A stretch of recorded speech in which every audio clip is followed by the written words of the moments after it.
Instead of writing with the pen, I may write with the breads, with the piece of bread. So this is the characters, and he made justice with the characters.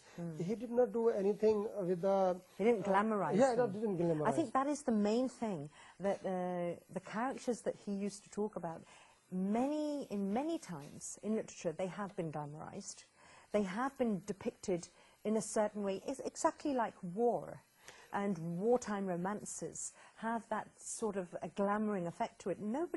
Hardly anyone wants to go to the brutality of actually the ugliness behind a situation. Actually, Manto brought his character. These are actually unacceptable realities of the society. Manto brought these unacceptable realities on the table, in front of the screen, to the masses, that look, this is what, but these were the realities. These were the realities, in fact. Another thing that they glamorize, people, that was the era, sometimes there was a huge conflict of class struggle and the ism, of course, socialism and communism, that were emerging powers at that time, and that influenced the whole world and the world of literature as well. And the other thing is about the love affairs. And very interesting that if you find there are more than 300 short stories of Manto, and you could find only 3-4 short stories about the love and about the beauty and about those things. And these are the things that were the norm. Yeah, and these are only those perhaps when he traveled to Kashmir for his health, and he used some two or three perhaps three stories about some love and attraction with the ladies. But the other things, you know, that is the taboo of society, and people do not want to. Even though they used to go on such areas, on that grey areas or red areas, but they do not want to talk about such things or acknowledge it. Yeah, because the main thing is that when you're talking about something, you are acknowledging that this is a part of your life. It's a part of society. It's a place where people are involved in.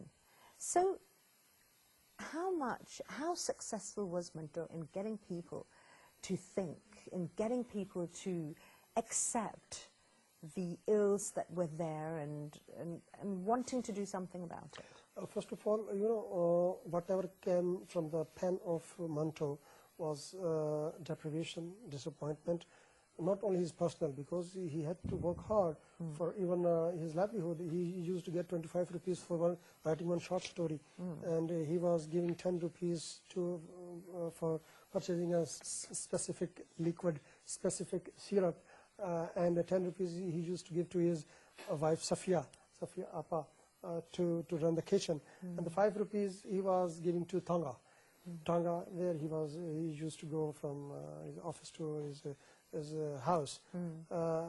So sometimes he had to make a great struggle for keeping the relation between his heart and soul together, because whenever he was going to any newspaper and it was shut down by this reason or that, by maybe the writings of Manto or maybe from the others, and he used to say that I am also thinking that what the government of India is saying to me. At one hand, it is banning the other step, on the other hand, it is saying that you are one of the greatest author of the times.